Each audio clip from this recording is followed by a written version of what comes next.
미안해, 여보. 하지만 이게 우리 둘 다를 위한 거야. 잘 있어. 차 문이 닫히는 소리가 귀를 때렸습니다. 엔진 소리가 멀어지고 빨간 후미등이 점점 작아지더니 어둠 속으로 완전히 사라졌습니다. 나 한수진은 차가운 콘크리트 바닥에 홀로 남겨졌습니다. 폐건물 주차장. 깨진 유리창 너머로 스며드는 달빛만이 이곳이 얼마나 황량한지를 드러내고 있었습니다. 휠체어 바퀴가 삐걱거리며 돌아갔습니다. 나는 천천히 고개를 들어 남편이 사라진 방향을 바라보았습니다. 그리고 입가에 미소가 번졌습니다. 울음이 아니었습니다. 웃음이었습니다. 목구멍 깊은 곳에서 올라오는 웃음을 참느라 어깨가 들썩였습니다. 잘 있어라, 정민수. 나는 휠체어 팔걸이를 꽉 잡았습니다. 그리고 천천히, 아주 천천히 두 다리에 힘을 주었습니다.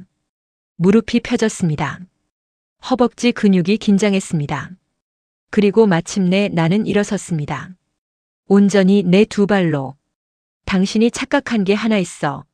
내 인생은 이제부터가 시작이라는 거지. 이 이야기를 시작하기 전에 구독과 좋아요 부탁드리며 끝까지 함께 해주세요. 제가 어떻게 여기까지 왔는지 그 긴 여정을 들려드리겠습니다.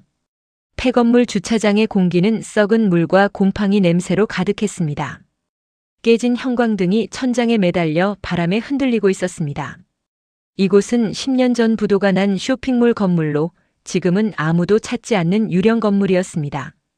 정민수가 나를 버리기에 완벽한 장소였던 셈입니다. 나는 휠체어를 뒤로 밀어냈습니다. 와르르 소리를 내며 휠체어가 경사진 바닥을 따라 굴러내려갔습니다. 철제 기둥에 부딪혀 넘어지는 모습을 보니 묘한 쾌감이 들었습니다. 저 뒤틀린 휠체어가 곧 정민수의 미래가 될 테니까요. 주머니에서 스마트폰을 꺼냈습니다. 액정 화면에는 녹음 앱이 여전히 작동 중이었습니다. 녹음 시간 4시간 17분 32초. 집에서 출발할 때부터 지금까지 정민수가 내뱉은 모든 말이 담겨 있었습니다. 차 안에서 애인에게 걸었던 통화 내용도, 나를 이곳에 버리며 했던 마지막 말도. 수진아, 이해해줘. 난 다시 살아야 해. 넌 이미 끝났잖아. 그 목소리가 아직도 생생했습니다. 나는 녹음 정지 버튼을 눌렀습니다. 그리고 단축번호 1번을 눌렀습니다. 신호음이 한 번 울리기도 전에 상대방이 받았습니다. 한수진 씨 무사하십니까? 네, 이 변호사님. 방금 떠났어요. 전화기 너머로 이재석 변호사의 안도하는 한숨이 들렸습니다. 위치 추적 중입니다. 지금 경찰과 함께 이동하고 있어요. 10분 내로 도착합니다. 다치신 데는 없으시죠? 나는 폐건물 주차장을 둘러보았습니다. 깨진 유리 조각들, 녹슨 철근, 쓰레기 더미. 정민수는 정말로 나를 여기서 죽게 내버려 둘 생각이었던 겁니다. 괜찮아요. 오히려 몸이 날아갈 것 같네요. 8개월 동안 앉아만 있느라 허리가 끊어질 뻔했거든요. 나는 허리를 쭉 펴고 스트레칭을 했습니다. 뚝뚝 뼈마디가 맞춰지는 소리가 텅 빈 주차장에 울려 퍼졌습니다. 8개월. 그토록 긴 시간을 나는 죽은 듯이 누워 있었습니다. 걸을 수 있는 다리를 꼼짝 않고 정민수와 그 여자의 속삭임을 들으며 복수를 준비했습니다. 녹음 파일은 확보하셨죠? 완벽합니다. 유기 현장 증거까지 더해지면 살인미수, 유기치상, 사기. 이 정도면 정민수 씨는 집에 도착하기도 전에 체포될 겁니다. 고맙습니다, 변호사님. 제가 감사하죠. 수진 씨가 아니었으면 이런 악질을 잡지 못했을 겁니다. 전화를 끊고 나는 깊게 숨을 들이마셨습니다. 곰팡이 냄새가 코를 찔렀지만 상관없었습니다. 이 냄새조차 자유의 냄새처럼 느껴졌습니다. 8개월 만에 처음으로 아무도 지켜보지 않는 곳에서 내 두 발로 서 있는 이 순간이 너무나 달콤했습니다. 나는 주머니에서 립스틱을 꺼냈습니다. 정민수가 병신 주제에 화장이 무슨 소용이야라며 빼앗아버렸던 그 립스틱. 나는 몰래 새로 사두었던 것을 스마트폰 카메라를 켜고 입술에 발랐습니다. 화면 속 내 얼굴은 수척했지만 눈빛만큼은 살아있었습니다. 기다려, 정민수. 내가 준비한 선물이 곧 도착할 거야. 저 멀리서 사이렌 소리가 들리기 시작했습니다. 파란 불빛이 폐건물 벽에 반사되어 깜빡였습니다. 나는 그 소리를 들으며 묘한 기시감을 느꼈습니다. 1년 전 내 인생이 무너지던 그날 밤에도 저 소리가 들렸었습니다. 1년 전 나는 필라테스 강사였습니다. 건강하고 활기차고 미래가 밝았던 사람. 작은 필라테스 스튜디오를 운영하며 꽤 성공적인 삶을 살고 있었습니다. 단골 회원들이 많았고 입소문도 좋았습니다. 그리고 무엇보다 나에게는 사랑하는 남편 정민수가 있었습니다. 우리는 결혼한 지 10년째였습니다. 아이는 없었지만 서로에게 충분했습니다. 정민수는 중견 건설회사 부장이었고 나는 내 사업으로 돈을 벌었습니다. 우리 부부는 함께 모은 돈으로 강남에 작은 상가 건물을 샀습니다. 그것이 우리의 미래이자 노후 대비였습니다. 하지만 1년 전 그날 모든 것이 바뀌었습니다. 스튜디오 계단에서 떨어진 사고였습니다. 누군가 바닥에 물을 흘렸고 나는 그것을 밟았습니다. 뒤로 넘어지며 허리를 세게 부딪혔습니다. 병원에 실려갔을 때 의사는 냉정하게 말했습니다. 척추 손상입니다. 하반신 감각이 없으시죠? 그때 내 곁에서 정민수가 울었습니다. 내 손을 꽉 잡고 괜찮아, 우리 이겨낼 수 있어라고 말했습니다. 나는 그 말을 믿었습니다. 남편이 내 곁에 있으니 괜찮을 거라고, 우리는 함께 이 시련을 극복할 거라고. 얼마나 순진했던 걸까요? 사이렌 소리가 가까워졌습니다. 나는 폐건물 입구 쪽으로 천천히 걸어갔습니다. 다리가 후들거렸지만 멈추지 않았습니다. 8개월 동안 밤마다 몰래 연습한 결과였습니다. 벽을 짚고 쓰러지고 다시 일어서기를 반복했던 그 시간들. 경찰차 2대가 주차장으로 들어왔습니다. 헤드라이트 불빛이 나를 비췄습니다. 차에서 이재석 변호사와 형사 2명이 내렸습니다. 이재석 변호사는 달려와 내 팔을 붙잡았습니다.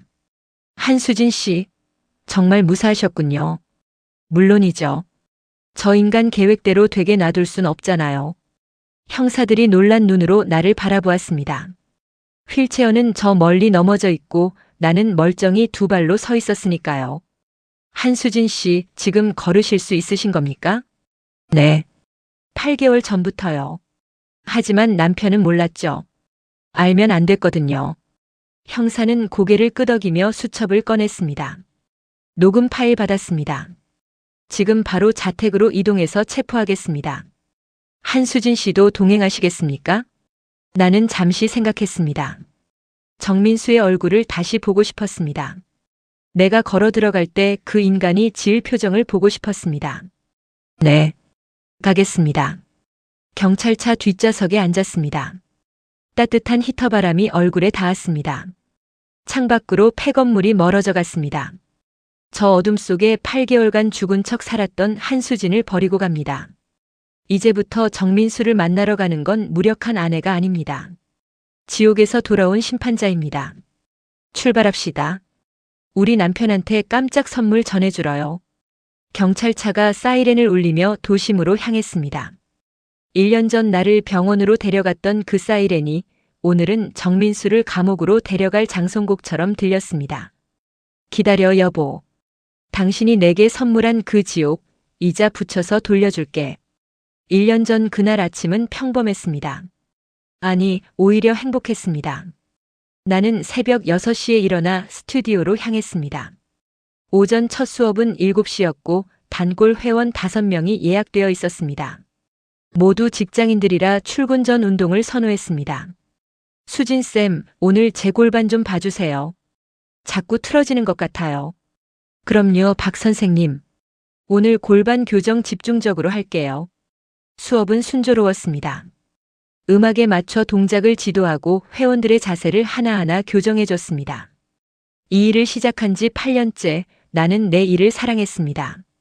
사람들이 건강해지고 자세가 좋아지고 자신감을 되찾는 모습을 보는 게 좋았습니다. 수업이 끝나고 회원들이 하나둘 떠났습니다. 나는 기구를 정리하며 다음 수업 준비를 했습니다. 그때였습니다. 계단에서 발을 헛디딘 것은 누군가 물병을 떨어뜨렸고 물이 계단에 고여 있었습니다. 나는 그것을 보지 못했습니다. 발이 미끄러지고 몸이 뒤로 젖혀지고 허리가 계단 모서리에 부딪혔습니다. 그 순간의 소리를 나는 평생 잊지 못할 것입니다. 뚝. 뭔가 끊어지는 소리. 그리고 다리에서 감각이 사라졌습니다. 으악! 비명을 질렀지만 누구도 듣지 못했습니다. 스튜디오는 텅 비어 있었고 나는 계단 밑에 쓰러진 채 움직일 수 없었습니다. 휴대전화를 꺼내 119에 전화를 걸었습니다. 손이 떨려 숫자를 제대로 누르기도 힘들었습니다. 여보세요, 119입니다. 다쳤어요. 허리를. 다리가 안 움직여요. 주소를 말하고 증상을 설명하고 전화를 끊었습니다. 그리고 정민수에게 전화를 걸었습니다. 여보, 나 지금 큰일 났어. 계단에서 떨어졌어. 다리가 안 움직여. 전화기 너머로 정민수의 당황하는 목소리가 들렸습니다. 뭐? 지금 어디야? 병원 가? 내가 지금 바로 갈게. 정민수는 회사에서 곧장 병원으로 달려왔습니다. 응급실에서 나를 만났을 때 그의 눈은 붉게 충혈되어 있었습니다. 수진아, 괜찮아? 많이 아파? 민수야. 나 다리가 안 움직여. 무서워. 정민수는 내 손을 꽉 잡았습니다. 그의 손이 따뜻했습니다. 나는 그 온기에 기대어 눈물을 흘렸습니다. 검사 결과가 나왔습니다. 척추 4번과 5번 사이 압박골절, 신경 손상, 하반신 마비. 의사는 담담하게 설명했지만 내게는 사형 선고처럼 들렸습니다. 회복 가능성은 어느 정도인가요? 정민수가 떨리는 목소리로 물었습니다. 의사는 잠시 침묵하다가 대답했습니다. 솔직히 말씀드리면 낮습니다. 신경 손상이 심해서. 하지만 재활치료를 꾸준히 하시면 어느 정도 기능 회복은 가능할 수 있습니다. 그날 밤 나는 병원 침대에 누워 천장을 바라보았습니다. 형광등이 너무 밝았습니다. 눈을 감아도 빛이 눈꺼풀을 뚫고 들어왔습니다. 정민수는 보호자 침대에서 잠들어 있었습니다. 나는 발가락을 움직여 보려고 했습니다. 힘을 줬습니다. 하지만 아무 일도 일어나지 않았습니다. 다리는 그저 거기 있을 뿐 내 것이 아닌 것처럼 느껴졌습니다. 눈물이 흘러내렸습니다. 소리 내지 않으려고 입을 꽉 다물었습니다. 하지만 어깨가 떨렸고 숨이 가빠졌습니다. 수진아? 정민수가 깼습니다. 그는 내 곁으로 와서 손을 잡았습니다. 울지 마.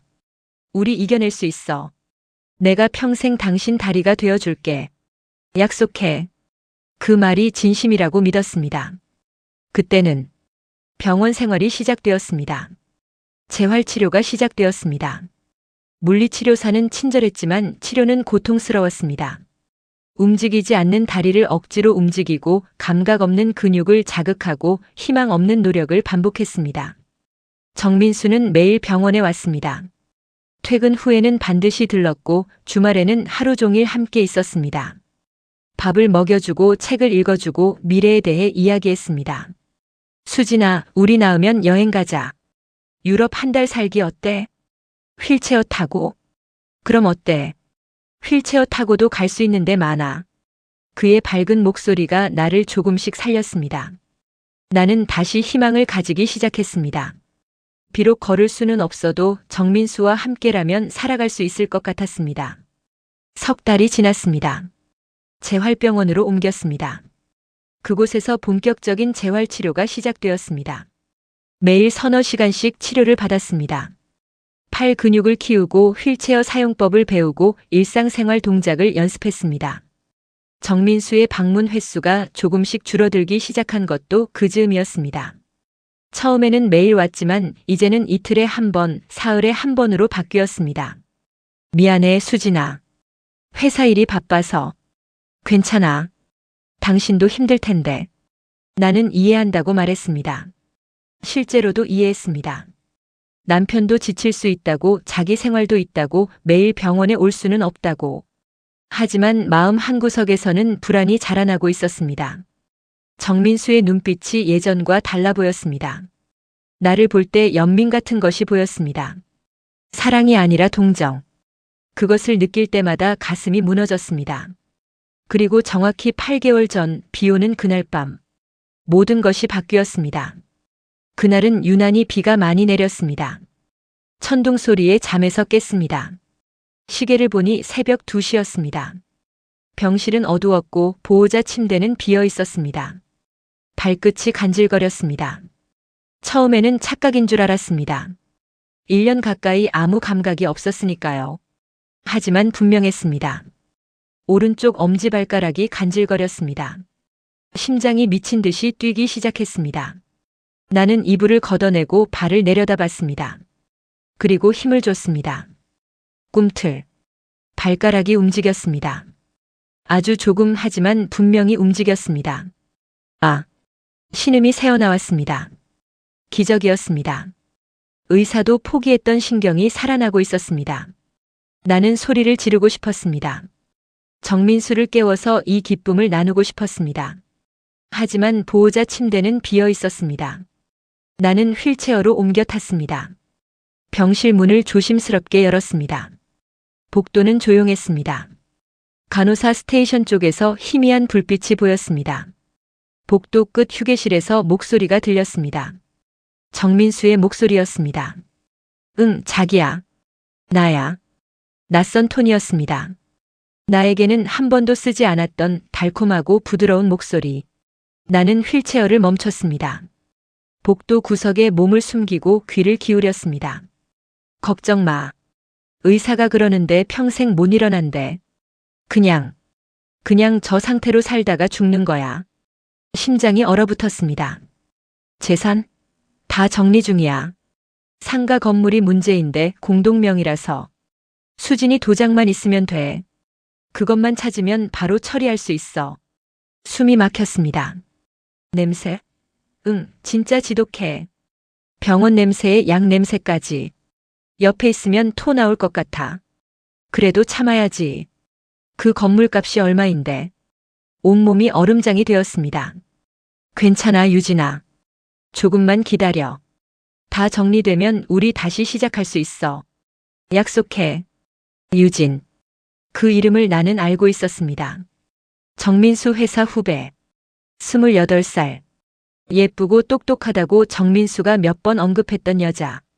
사랑해, 유진아. 나도 이 상황 힘들어.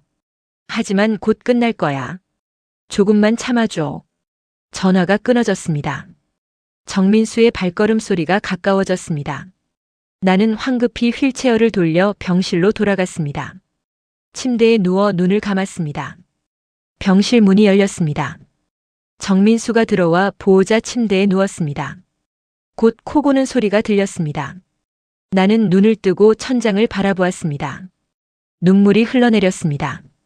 하지만 소리는 내지 않았습니다. 베개에 얼굴을 묻고 입을 막고 침묵 속에서 울었습니다. 발가락이 다시 간질거렸습니다. 기적 같은 회복의 신호. 하지만 이제 그것은 기쁨이 아니라 무기가 되었습니다. 나는 그날 밤 결심했습니다. 회복하고 있다는 사실을 숨기기로. 정민수가 원하는 대로 평생 못 일어날 환자처럼 연기하기로. 그리고 완벽한 증거를 모아 복수하기로. 다음 날 아침 정민수는 평소처럼 웃으며 인사했습니다. 잘 잤어, 수진아? 오늘 날씨 좋네. 창문 열어줄까? 고마워. 나는 힘없는 목소리로 대답했습니다. 그리고 속으로 맹세했습니다. 절대 용서하지 않겠다고. 그날부터 나는 두 개의 삶을 살기 시작했습니다. 낮에는 무력한 환자, 밤에는 복수를 준비하는 전사. 재활치료 시간에 물리치료사 김 선생이 말했습니다. 한수진 씨 신경 반응이 조금씩 살아나고 있어요. 이대로 꾸준히 하시면 어느 정도 회복 가능할 것 같아요. 나는 고개를 저었습니다. 아니에요. 아무 느낌도 없어요. 그냥 포기하고 싶어요. 김 선생은 안타까운 표정을 지었습니다. 너무 실망하지 마세요. 시간이 걸릴 뿐이에요. 하지만 나는 알고 있었습니다. 감각이 돌아오고 있다는 것을, 매일 조금씩 더 많은 부분에서 느낌이 살아나고 있다는 것을. 정민수가 병문안을 왔을 때 나는 더욱 무기력하게 굴었습니다. 수진아, 오늘 재활치료 어땠어? 힘들어. 의미 없는 것 같아. 포기하지 마. 조금씩이라도 나아지고 있잖아. 정민수의 목소리는 다정했지만 눈빛은 차가웠습니다. 나는 그것을 놓치지 않았습니다.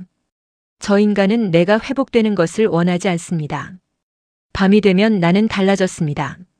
모두가 잠든 새벽 2시 정민수의 규칙적인 코 고는 소리를 확인한 후 나는 조용히 일어났습니다.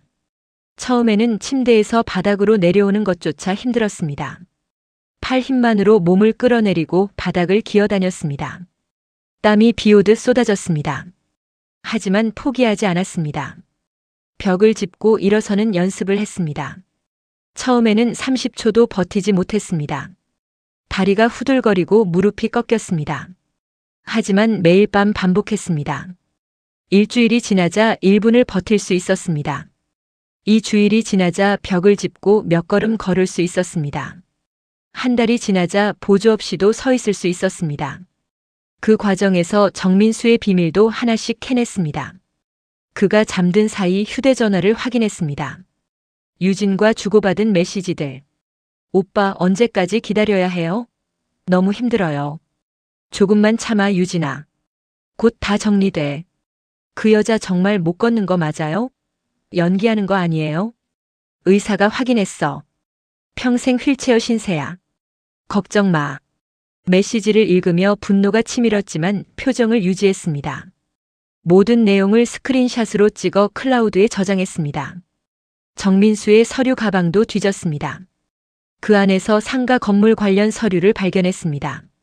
명의 이전 신청서가 미리 작성되어 있었고 내 서명란만 비어 있었습니다. 그는 내 도장을 찾고 있었습니다. 하지만 도장은 내가 이미 숨겨두었습니다. 병실 침대 매트리스 안쪽 찢어진 틈새에 넣어두었습니다. 어느 날 밤 정민수가 병실을 뒤지기 시작했습니다. 어디 뒀을까? 분명 여기 있을 텐데. 나는 잠든 척 누워 있었습니다. 정민수는 내 가방을 뒤지고 서랍을 열어보고 심지어 내 침대 밑까지 뒤졌습니다. 이런. 도대체 어디에? 그는 결국 포기하고 다시 누웠습니다. 나는 속으로 웃었습니다. 찾아봐라.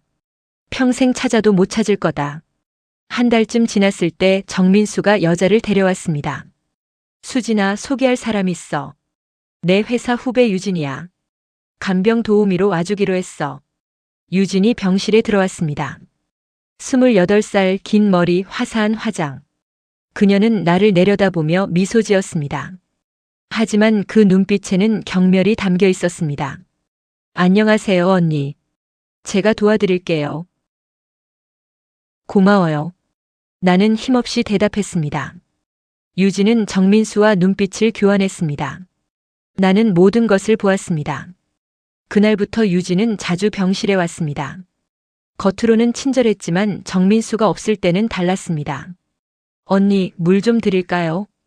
유진이 물컵을 들고 왔습니다. 하지만 내 입에 대주는 대신 턱 아래로 쏟았습니다. 차가운 물이 목을 타고 흘러내렸습니다. 아, 죄송해요. 손이 미끄러졌네요. 실수가 아니었습니다. 의도적인 괴롭힘이었습니다. 나는 아무 말도 하지 않았습니다. 그저 멍한 눈으로 천장만 바라봤습니다. 언니, 정말 아무것도 못 느끼시는구나. 불쌍해라. 유진이 내 볼을 꼬집었습니다. 아팠습니다. 하지만 나는 눈썹 하나 까딱하지 않았습니다. 민수 오빠가 왜 언니를 버리려는지 알겠어요. 이렇게 살아있어봤자 짐만 되잖아요. 그 순간 손이 떨렸습니다. 당장 일어나 그 여자의 머리채를 잡아 끌어내리고 싶었습니다. 하지만 참았습니다. 허벅지 살을 꼬집어가며 참았습니다.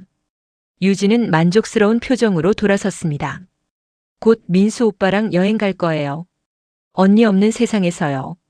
그날 밤 나는 이를 악물고 재활 운동을 했습니다. 더 빨리 걸어야 했습니다. 더 강해져야 했습니다. 복수하기 위해서. 3개월이 지났습니다. 나는 이제 보조 없이도 걸을 수 있었습니다. 물론 아무도 몰랐습니다. 낮에는 여전히 휠체어에 앉아 무기력하게 지냈고 밤에만 진짜 모습을 드러냈습니다. 이재석 변호사를 만난 것도 그 즈음이었습니다. 정민수가 출장을 간 날 나는 병원을 몰래 빠져나왔습니다. 휠체어를 타고 택시를 잡아 법률사무소로 갔습니다. 이재석 변호사는 40대 초반에 꼼꼼해 보이는 사람이었습니다. 내 이야기를 듣는 내내 표정이 굳어졌습니다. 남편분이 정말 그런 계획을 세우고 있다는 겁니까? 네. 저를 제거하고 재산을 가로채려고요. 나는 준비해간 증거들을 보여줬습니다. 메시지 스크린샷, 통화 녹음, 명예 이전 서류. 이재석 변호사는 하나하나 확인하며 고개를 끄덕였습니다.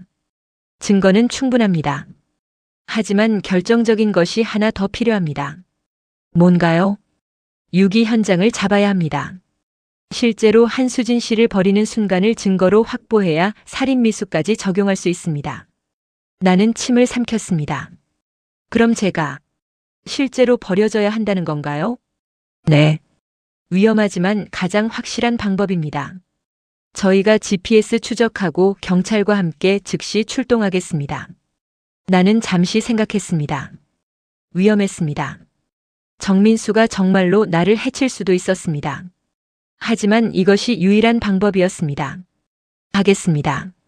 이재석 변호사가 고개를 끄덕였습니다. 용기 있는 결정입니다. 제가 반드시 지켜드리겠습니다. 그날부터 우리는 치밀한 계획을 세웠습니다.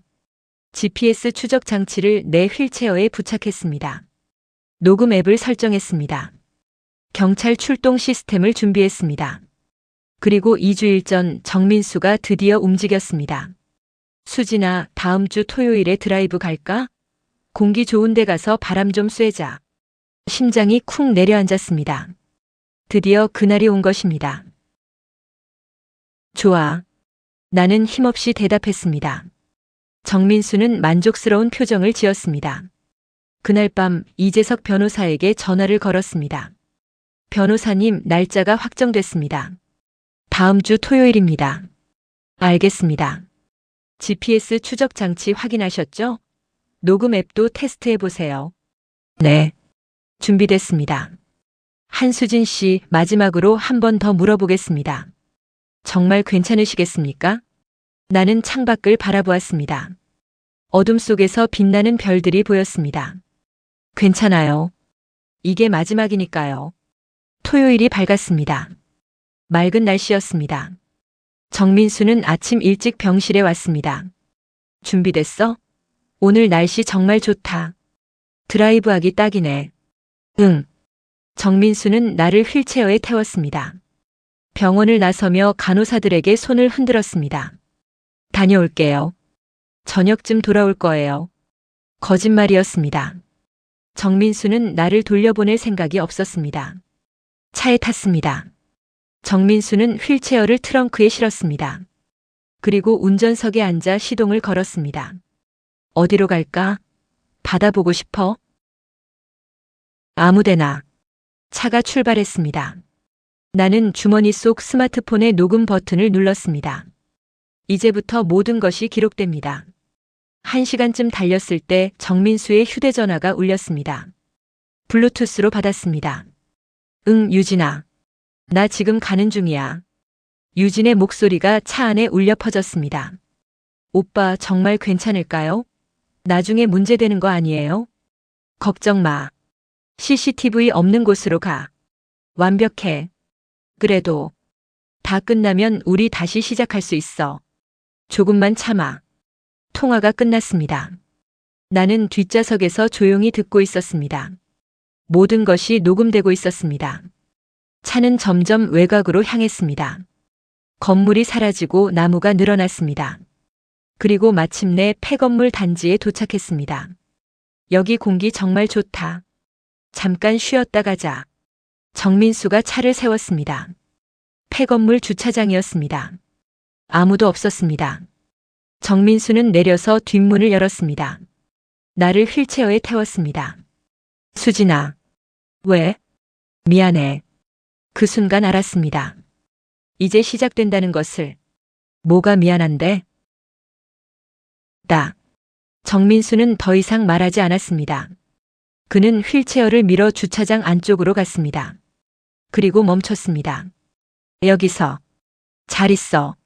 민수야, 무슨 소리야? 미안해, 수진아. 하지만 이게 우리 둘 다를 위한 거야. 너도 힘들잖아. 이렇게 사는 것보다. 날 여기 버리고 가겠다는 거야? 정민수는 대답하지 않았습니다. 그는 돌아서서 걷기 시작했습니다. 민수야. 정민수. 나는 소리쳤습니다. 하지만 정민수는 돌아보지 않았습니다. 차에 올라탔습니다. 시동을 걸었습니다. 잘 있어, 수진아. 행복했어, 정말로. 차가 출발했습니다. 후미등이 점점 작아졌습니다. 그리고 사라졌습니다. 나는 혼자 남겨졌습니다. 폐건물 주차장에, 아무도 없는 곳에. 그리고 웃음이 터졌습니다. 드디어 끝났습니다. 완벽한 증거를 확보했습니다. 나는 휠체어에서 일어섰습니다. 그리고 전화를 걸었습니다. 변호사님, 성공했습니다. 경찰차 안은 따뜻했습니다. 히터에서 나오는 바람이 얼굴을 간지럽혔습니다. 나는 뒷좌석에 앉아 창밖을 바라보았습니다. 도심의 불빛들이 하나둘 나타나기 시작했습니다. 폐건물에서 우리 집까지는 40분 거리였습니다. 한수진 씨, 긴장되시죠? 형사가 백미러로 나를 바라보며 물었습니다. 나는 고개를 저었습니다. 아니요. 오히려 속이 시원합니다. 남편분이 집에 도착하면 아마 깜짝 놀라실 겁니다. 저희가 먼저 도착해서 대기하고 있을 테니까요. 이재석 변호사가 옆에서 서류를 정리하며 말했습니다. 녹음 파일 들어봤습니다. 완벽합니다. 유기 의도가 명확하고 유진 씨와의 공모 정황도 드러났습니다. 이 정도면 구속 수사는 확실합니다. 나는 주머니에서 스마트폰을 꺼냈습니다. 녹음 파일을 다시 한번 확인했습니다. 4시간 17분. 정민수의 모든 말, 유진과의 통화, 그리고 나를 버리며 했던 마지막 대사까지 모두 선명하게 담겨 있었습니다. 수진 씨, 혹시 집에 도착하면 어떻게 하실 건지 생각해 두셨나요? 제가 직접 문을 열고 들어가고 싶습니다. 형사가 놀란 표정을 지었습니다. 직접이요? 위험할 수도 있는데. 괜찮습니다. 제가 걸어 들어가는 모습을 그 인간이 봐야 합니다. 그래야 끝까지 자기가 뭘 잘못했는지 알 테니까요. 이재석 변호사가 고개를 끄덕였습니다. 알겠습니다.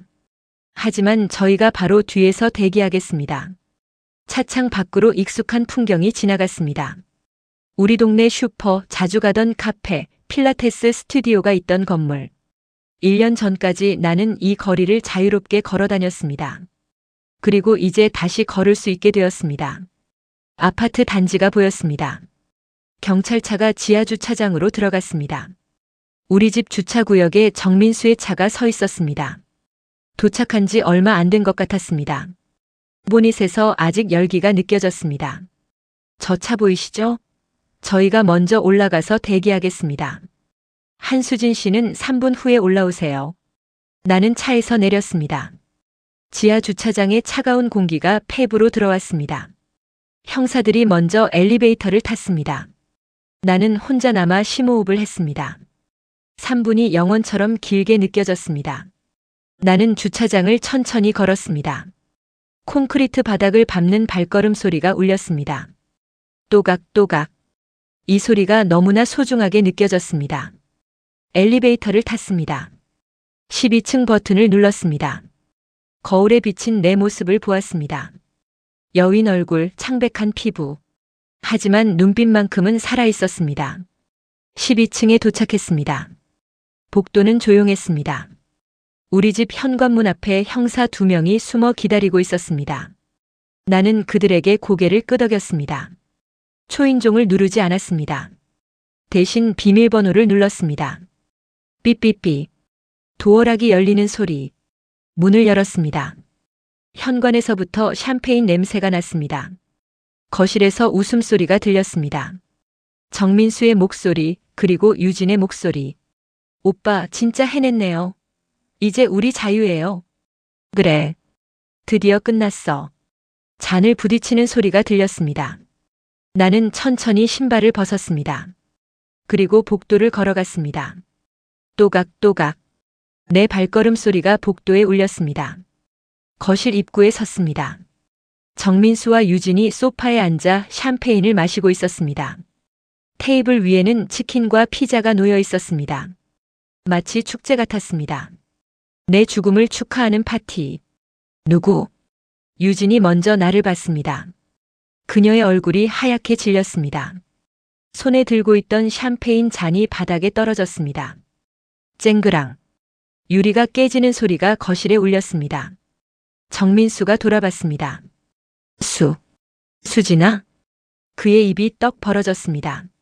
눈이 튀어나올 듯 커졌습니다. 얼굴에서 핏기가 싹 가셨습니다. 어떻게? 넌 지금. 나는 한 걸음 한 걸음 그들에게 다가갔습니다. 보조도구 없이 온전히 내 두 발로. 놀랐어, 여보? 내가 걸을 수 있다는 거? 정민수가 뒷걸음질 쳤습니다. 소파에 부딪혀 주저앉았습니다. 아니야. 이건 꿈이야. 꿈이 아니야. 현실이지. 나는 테이블 앞에 섰습니다. 그들이 먹다 남은 치킨 한 조각을 집어들었습니다. 그리고 한 입 베어 물었습니다. 맛있네. 내 죽음을 축하하는 음식치고는. 유진이 비명을 질렀습니다. 으악. 귀신이야. 귀신? 나 살아있는데? 나는 유진을 내려다봤습니다. 그녀는 정민수 뒤로 숨었습니다. 오빠. 어떻게 된 거예요? 못 걷는다며? 정민수가 손가락으로 나를 가리키며 떨었습니다. 너 언제부터 걸을 수 있었어? 나는 미소 지었습니다. 8개월 전부터. 정확히는 비 오던 그날 밤부터. 뭐? 당신이 유진이한테 전화하던 그날 밤. 복도에서 내 욕하던 그날 밤. 그때부터 나는 걸을 수 있었어. 정민수의 얼굴이 창백해졌습니다. 그럼 그동안. 응. 전부 다 연기였어. 당신처럼 말이야. 나는 소파에 앉았습니다. 다리를 꼬았습니다. 여유롭게. 8개월 동안 정말 힘들었어. 걸을 수 있는 다리를 움직이지 않고 당신과 저 여자가 내 앞에서 키스하는 걸 보면서도 참아야 했거든. 유진이 얼굴을 붉혔습니다. 오빠, 이 여자가 뭘 안다는 거예요? 다 안다. 내가 병실에 와서 나한테 물 쏟았던 것도, 내 뺨을 꼬집었던 것도, 곧 민수 오빠랑 여행 간다고 했던 것도. 유진의 얼굴이 하얗게 질렸습니다. 정민수가 무릎을 꿇고 다가왔습니다.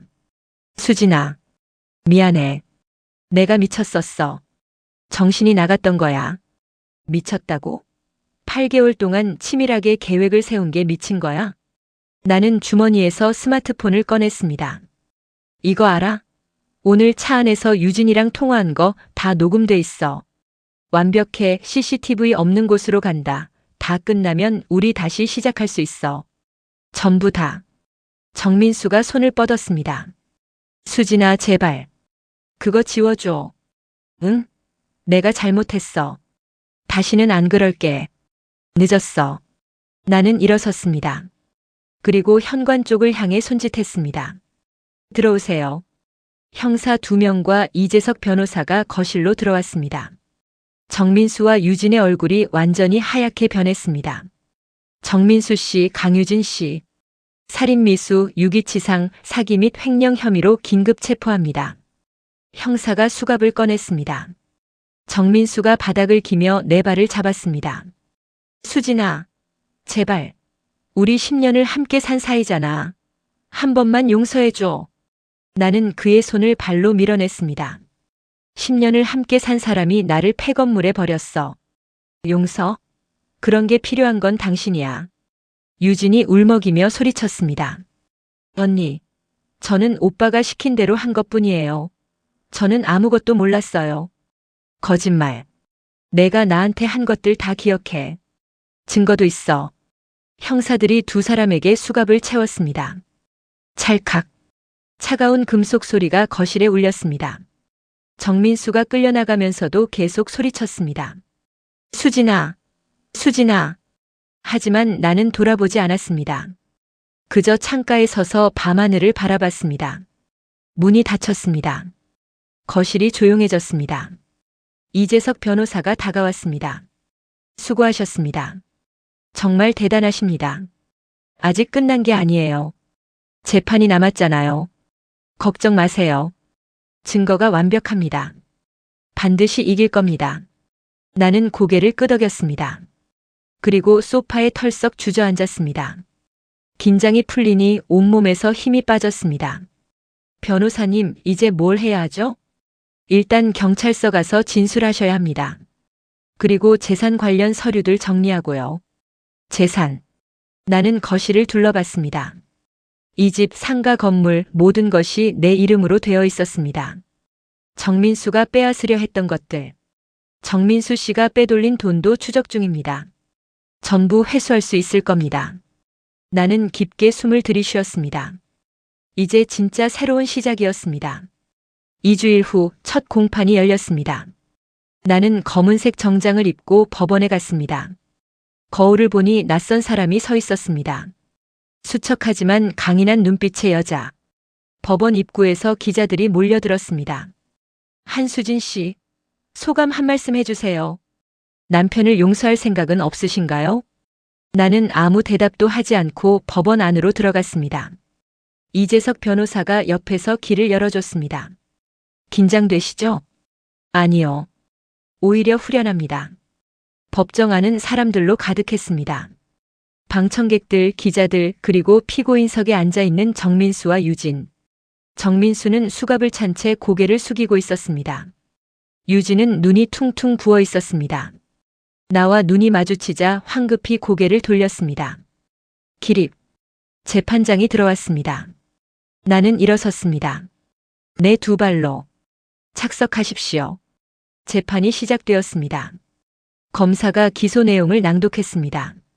피고인 정민수는 피해자 한수진을 유기하고 재산을 횡령하려 한 혐의, 피고인 강유진은 이에 공모한 혐의로 기소되었습니다.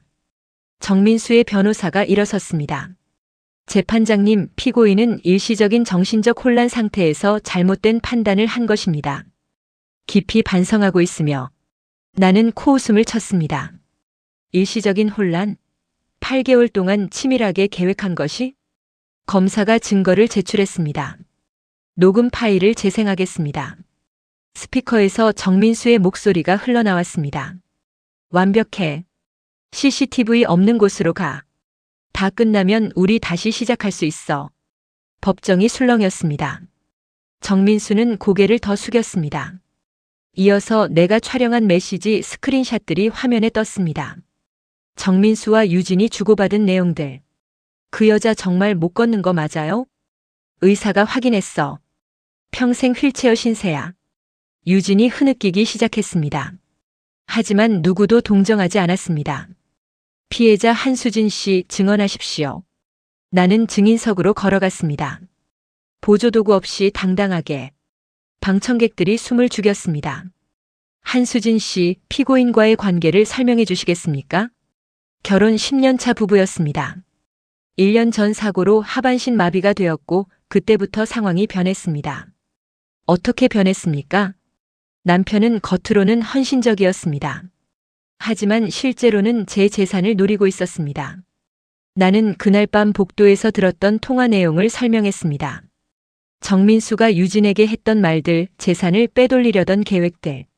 그리고 8개월 전부터 저는 걸을 수 있었습니다. 하지만 숨겼습니다. 재판장이 물었습니다. 왜 숨기셨습니까? 증거를 모으기 위해서였습니다.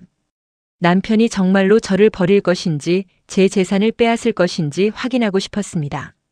그 결과는 나는 정민수를 똑바로 바라봤습니다. 남편은 저를 폐건물에 버렸습니다. 죽으라고. 법정이 웅성거렸습니다. 정민수의 변호사가 일어섰습니다. 피해자께서 일부러 회복 사실을 숨기고 피고인을 유인한 것 아닙니까? 유인이라고요? 나는 차가운 목소리로 반문했습니다. 제가 멀쩡히 걷는다는 걸 알았다면 남편은 저를 버렸을까요? 아니죠. 다른 방법을 찾았겠죠. 제가 한 건 그저 진실을 확인한 것뿐입니다. 재판장이 고개를 끄덕였습니다. 피고인 정민수 할 말 있습니까? 정민수가 일어섰습니다. 그는 나를 보며 떨리는 목소리로 말했습니다. 수진아, 정말 미안해. 나는 그냥 변명하지 마세요. 나는 차갑게 말을 끊었습니다. 당신은 선택했어요. 10년을 함께한 아내보다 돈과 젊은 여자를 선택했죠. 그 결과를 받아들이세요. 정민수가 주저앉았습니다. 재판은 3시간 동안 이어졌습니다. 증거 제출, 증인 신문, 최후 진술. 모든 과정이 끝나고 재판장이 말했습니다. 판결은 2주일 후 선고하겠습니다. 법정을 나서는데 정민수가 소리쳤습니다.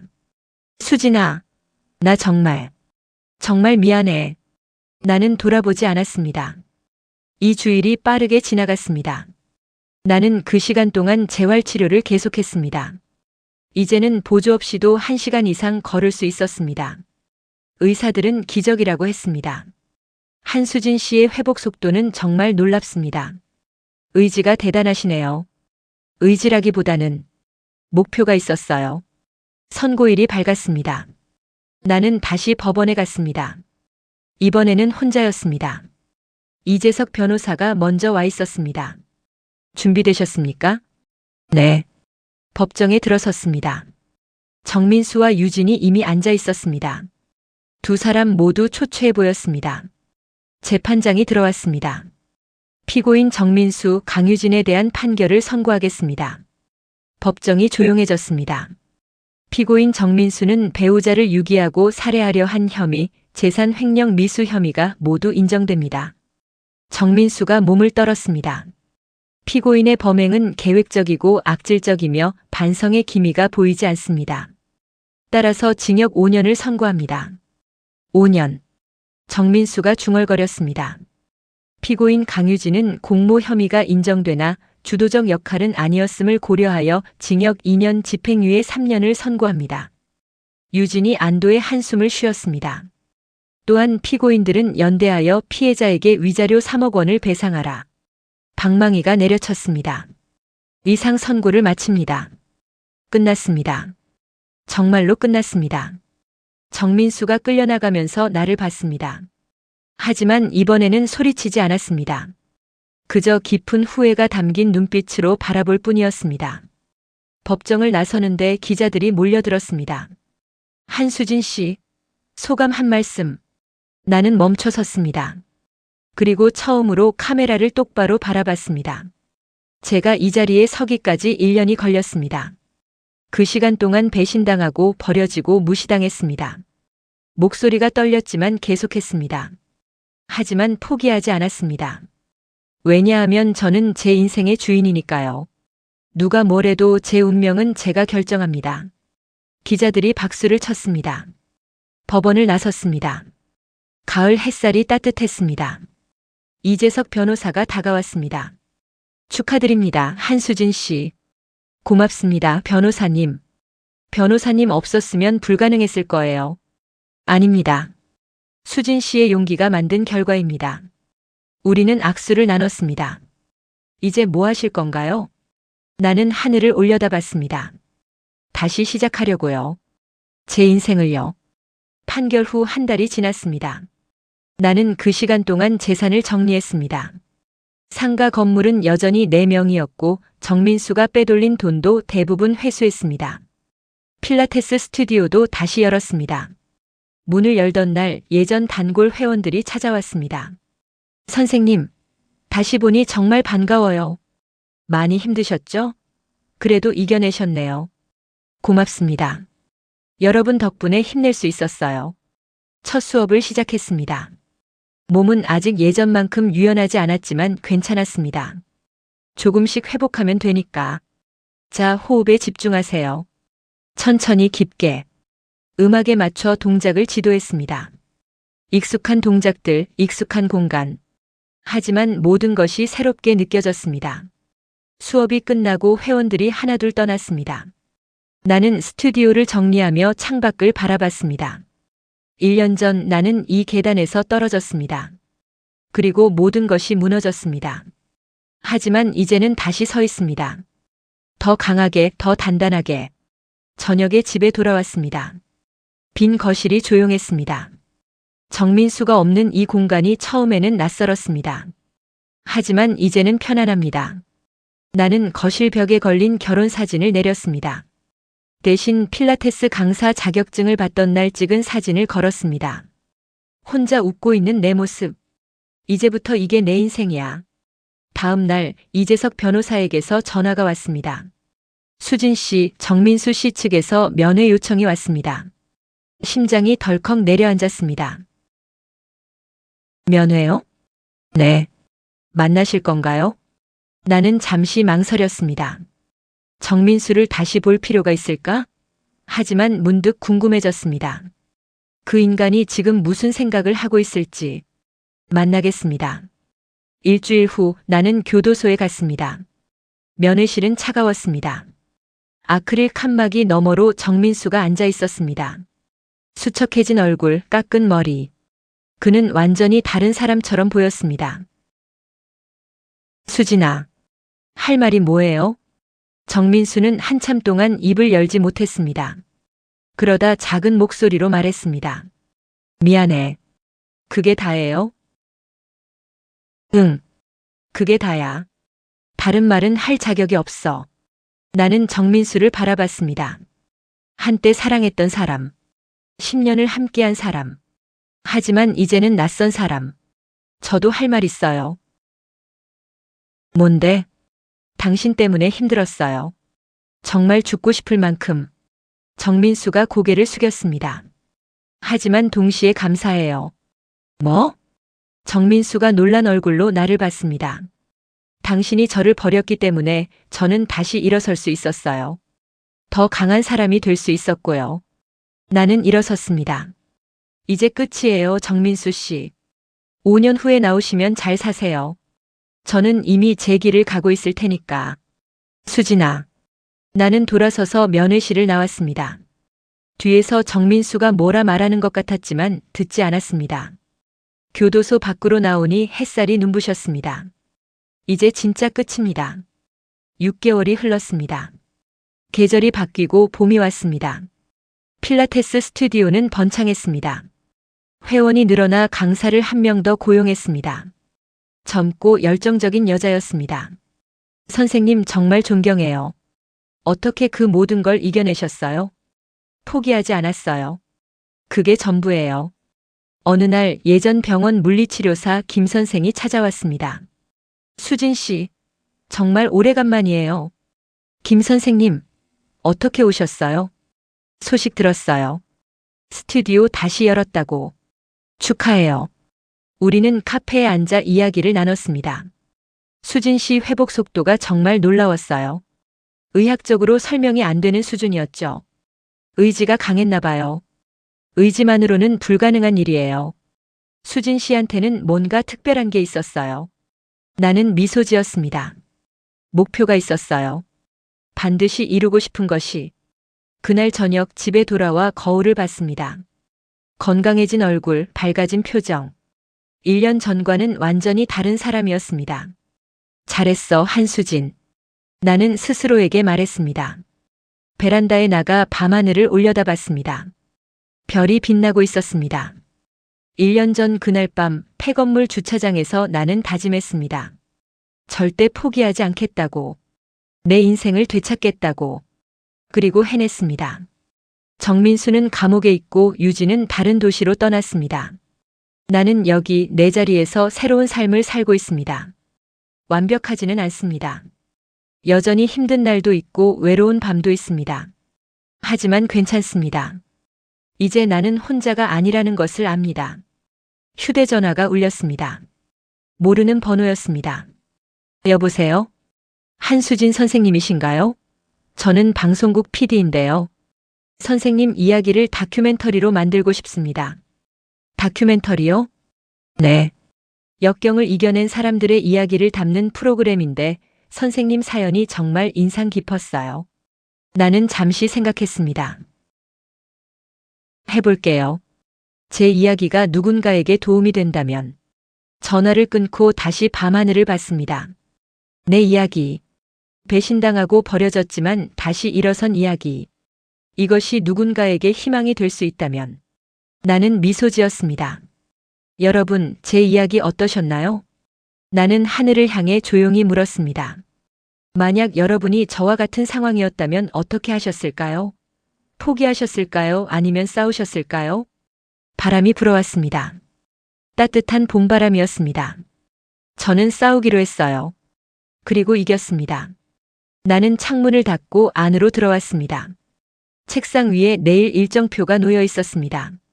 오전 수업, 점심 미팅, 오후 재활치료. 바쁘지만 충실한 하루입니다. 이것이 내가 선택한 삶입니다. 정민수가 만들려던 운명이 아니라 내가 직접 만들어가는 운명. 나는 일정표에 메모를 추가했습니다. 저녁 마이너스 새로운 도전 계획하기.